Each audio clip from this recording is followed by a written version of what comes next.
जय हिंद दोस्तों, रक्षित खन्ना के चैनल में आपका स्वागत है। दोस्तों, आज के इस वीडियो में मैं आपको कुछ महत्वपूर्ण जानकारियां दूंगा। इसमें से कुछ जानकारियां जुड़ी हैं जुलाई से बढ़ने वाले डीएडीआर को लेकर।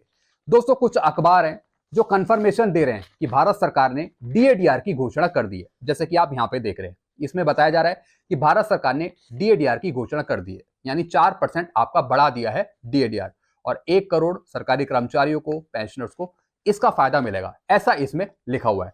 दोस्तों, इसकी सच्चाई की जानकारी मैं आपको आगे दूंगा। कुछ जानकारियां हैं, पीसीडीए प्रयागराज में पेंशन संबंधी एक ब्रांच खुली है पेंशनर्स की प्रॉब्लम के सॉल्यूशन के लिए, तो इसकी भी जानकारी मैं आपको आगे दूंगा। कुछ दोस्तों पेंशनर्स की प्रॉब्लम है पेंशन पे, तो कुछ रूल्स और कुछ जानकारी दूंगा मैं आपको आगे। कुछ जानकारियां हैं दोस्तों अक्टूबर की पेंशन को लेके। अक्टूबर की पेंशन 28 अक्टूबर को आएगी, 31 अक्टूबर को आएगी, या फिर 30 अक्टूबर को मिलेगी। दोस्तों, इसकी भी जानकारी मैं आपको आगे बताऊंगा, क्योंकि दोस्तों ये क्वेश्चन मैंने पूछा था पीसीडीए स्पर्श से, तो उन्होंने क्या बताया ये भी मैं आपको आगे बताऊंगा। कुछ जानकारियां जुड़ी हैं डीए मर्ज को लेके। क्या सरकार आगे चलकर डीएडीआर मर्ज करेगी दिसंबर 2025 तक? इसकी भी जानकारी मैं आपको आगे दूंगा। कुछ जानकारियां हैं नायब सूबेदार की पेंशन के बारे में। कुछ इनकी पेंशन में प्रॉब्लम है, तो उसका सोल्यूशन और कुछ रूल्स मैं आपको समझाऊंगा आगे। तो दोस्तों, बस यही जानकारी है जो मैं आपको देने वाला हूं, इसलिए इस वीडियो को आप शुरू से लेकर आखिरी तक देखेगा और अपने ग्रुप में भी शेयर कर दीजिएगा। वीडियो में आगे बढ़ने से पहले एक छोटी सी अपील कर रहा हूं, अगर आप पहली बार मेरा चैनल देख रहे हैं या फिर ये वीडियो देख रहे हैं, तो आप मेरे चैनल सब्सक्राइब भी कर सकते हैं, जिसका नाम है रक्षित खन्ना, क्योंकि ऐसी जानकारियां, सही जानकारियां, ऑथेंटिक जानकारियां आपको मिलती रहती है इस चैनल के माध्यम से। सबसे पहली जानकारी है, लो भाई, अखबार में छपा, मोदी सरकार ने किया डीए में 4% की बढ़ोतरी का ऐलान, 54% डीए हुआ। क्या ये सच है या फिर झूठ? दोस्तों, एक मैं आपको न्यूज़पेपर की कटिंग दिखा रहा हूं, ये अखबार में छाप रखा है। क्या लिखा है इसमें? मोदी सरकार ने किया डीए में 4% की बढ़ोतरी का ऐलान। जी हां दोस्तों, अब दोस्तों मैं इस अखबार वाले को ढूंढ रहा हूं जिसने ये आर्टिकल छापा है। ये सरासर फेक आर्टिकल है। अभी तक घोषणा हुई नहीं, अभी तक मीटिंग हुई नहीं, और इन्होंने डिक्लेयर भी कर दिया कि मोदी सरकार ने 4% की बढ़ोतरी कर दी है। और दोस्तों लास्ट में लिखा हुआ है 1 करोड़ केंद्रीय कर्मचारियों और पेंशन भोगियों को फायदा होगा। यह बढ़ोतरी 1 जुलाई 2024 से लागू होगी। बढ़ोतरी के बाद डीए और डीआर की दर बढ़कर 54% हो जाएगी। इन्होंने 54% की घोषणा भी कर दी है। दोस्तों, सरासर ये खबरें गलत हैं, अफवाह है। भारत सरकार डीएडीआर आपका अप्रूव करेगी और वो बढ़ाएगी सिर्फ 3%। अभी 50% चल रहा है, 53% वो करेगी। तो दोस्तों, ऐसी जो खबरें छापता है उनका अखबार बंद होना चाहिए, यानी बिना सच्चाई जाने, बिना कोई परमिशन लिए अफवाह वाली खबरें छाप देते हैं। अब दोस्तों, ये खबर कितने पेंशनर्स और सरकारी कर्मचारी पढ़ रहे होंगे? सरासर दोस्तों गुमराह करने वाली खबर है। तो ऐसी दोस्तों जो खबरें आती हैं, सरासर इनका अखबार बंद होना चाहिए या फिर ये पूरी न्यूज बंद होनी चाहिए, ताकि पेंशनर्स और सरकारी कर्मचारी गुमराह ना हो। तो दोस्तों, डीएडीआर पे जो कैबिनेट मीटिंग है वो होनी है 16 अक्टूबर को, और हम ऐसी उम्मीद करते हैं कि 16 अक्टूबर को डीएडीआर पे मोहर लग जाए। जुलाई से बढ़ने वाला आपका डीएडीआर एआईसीपीएन के आंकड़ों के बेस पर 53% होगा। 3% की बढ़ोतरी होने वाली है। तो ऐसी खबरों को हम अवॉइड करते हैं। चलते हैं दोस्तों अगली जानकारी की तरफ। अगली जानकारी है, पीसीडीए प्रयागराज में पेंशन संबंधी एक नई ब्रांच खुली है। कोई भी सैनिक अपनी पेंशन संबंधी समस्या का हल कराएं। पीपीओ की जानकारी लेने के लिए नीचे दिए गए नंबर पर संपर्क करें। दोस्तों, एक खबर बहुत पहले से आ रही है। ये दोस्तों ये खबर है जिसमें बताया जा रहा है कि पीसीडीए इलाहाबाद में पेंशन संबंधी एक नई ब्रांच बनी है। जी हां दोस्तों, और नीचे कुछ कॉन्टैक्ट नंबर दे रखे हैं, जैसे इंचार्ज हेड के, ब्रांच हेड के, ब्रांच को हेड के। दोस्तों, ये खबर तो बहुत पहले की है, लेकिन आपको पता है कि जो नीचे नंबर दे रखे हैं किसके हैं? ये है अधिकारियों के, और इसमें से एक अधिकारी हैं जिनका नाम है मेजर जनरल सतवीर सिंह। जी हां दोस्तों, तो दोस्तों क्या major general Satveer Singh ji PCDA में कोई हेड है? वहां पर मेजर जनरल सतवीर सिंह जी है क्या? उनका नंबर भी दोस्तों यहाँ पे दे रखा है, और नीचे 1-2 ऑफिसर्स का और नंबर है। यानी दोस्तों ये खबर पूरे इंडिया में घूम रही है, ताकि आप इनसे कांटेक्ट करें, और अगर पेंशन में कोई दिक्कत है, पीपीओ में कोई दिक्कत है, तो आप डायरेक्ट इनसे कांटेक्ट करें। दोस्तों, ये खबर मुझे नहीं पता किसने छापी है और किसने वायरल करी है, लेकिन दोस्तों इस तरीके से इसका प्रचार नहीं करना चाहिए। भाई, पीसीडीए इलाहाबाद में पेंशन संबंधी एक नई ब्रांच बनी है, तो जो वो ब्रांच बनी है पीसीडीए में, तो उसके अधिकारी का मेजर जनरल सतवीर सिंह जी हैं क्या? या फिर कोई दूसरे अधिकारी हैं, ऐसा नहीं होना चाहिए दोस्तों। इसका क्लैरिफिकेशन पीसीडीए को खुद ही करना चाहिए। लेकिन दोस्तों इस तरीके की जानकारी है वो ऐसे नहीं डाली जानी चाहिए, क्योंकि दोस्तों पीसीडीए जो इलाहाबाद है वो अलग काम करता है, उनका मेजर जनरल सतबीर सिंह से क्या लेना देना। तो दोस्तों इस तरीके की जानकारी को भी हम अवॉइड करते हैं। तो दोस्तों अगर इसमें कोई सच्चाई है तो पीसीडीए खुद क्लैरिफिकेशन करे इसका कोई अलग से इंफॉर्मेशन आनी चाहिए पीसीडीए द्वारा। ऐसी कोई इंफॉर्मेशन अभी तक नहीं आई है, बस यही चीजें व्हाट्सएप पे शेयर हो रही हैं। तो दोस्तों इन चीजों को मैं सच्चाई नहीं मानता।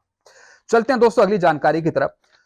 फिर दोस्तों तीसरी जानकारी है, नायक से हवलदार बना लेकिन सिर्फ 6 महीने हवलदार में सर्विस करी, उसके बाद रिटायर हो गया, लेकिन सिर्फ नायक की पेंशन मिल रही है। दोस्तों इसका रूल मैंने आपको कल भी समझाया था। यानी अगर आपको किसी रैंक की पेंशन लेनी है तो उस रैंक में कम से कम 10 महीने की सर्विस होनी चाहिए। ऐसी दोस्तों इनका रैंक था हवलदार से तो दोस्तों ये रिटायर हुए, लेकिन हवलदार में सिर्फ 6 महीने की सर्विस थी। इस वजह से इनको हवलदार की पेंशन नहीं दी जा रही, इनको नायक की पेंशन मिल रही है। अब दोस्तों ऐसे बहुत से पेंशनर्स हैं जो कोर्ट केस करने की सोचते हैं। पेंशनर सोचते हैं कि हम एएफटी चले जाएंगे तो हमें न्याय मिल जाएगा।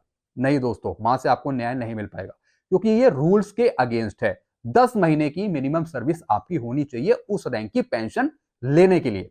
तो दोस्तों जो इनको पेंशन मिल रही है वो मिल रही है नायक की, वो इसलिए क्योंकि इनकी हवलदार की 10 महीने की सर्विस नहीं है, इसलिए लोअर रैंक की इनको पेंशन दे रहे हैं। तो दोस्तों ये रूल्स में आता है, यही दोस्तों पूरी चीज इस पेपर में लिख रखी है। तो दोस्तों रूल्स आपको समझने होंगे तभी आप एएफटी जाइए। ऐसा ना हो कि आपको रूल्स पता ना हो और आप एएफटी चले गए। तो आप रूल समझिए पहले। फिर दोस्तों अगली जानकारी है, स्पर्श ने बताया अक्टूबर की पेंशन के बारे में। 20 अक्टूबर के बाद स्क्रॉल अपडेट होगा, तब पता चलेगा कि अक्टूबर की पेंशन 31 अक्टूबर को मिलेगी या फिर 30 अक्टूबर को मिलेगी।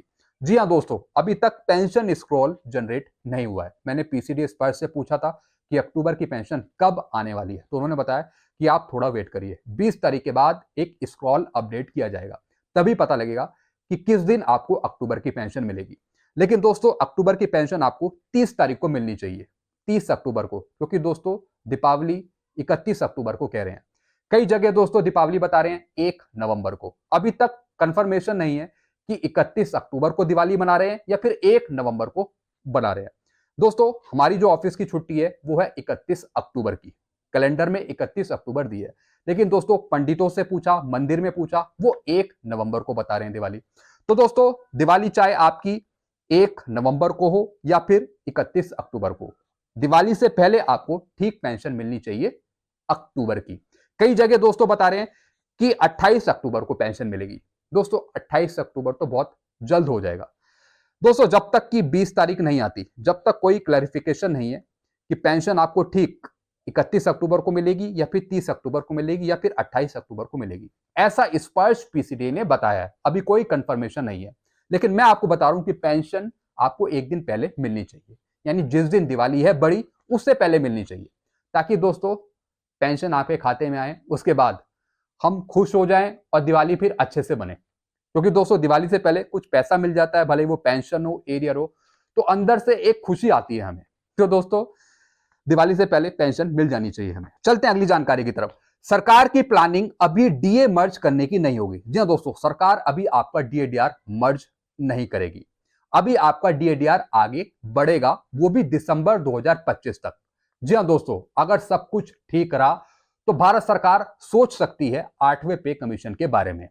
तो दोस्तों 8वें पे कमीशन आने से पहले आपका डीएडीआर मर्ज नहीं होगा। अभी भारत सरकार आपका डीएडीआर आगे ही चलाएगी, क्योंकि दोस्तों दिसंबर 2025 ज्यादा दूर नहीं है। जी हाँ दोस्तों, चलते हैं अगली जानकारी की तरफ। नायब सूबेदार से रिटायर हुआ, शेप 1 कैटेगरी थी, पेंशन नहीं मिला।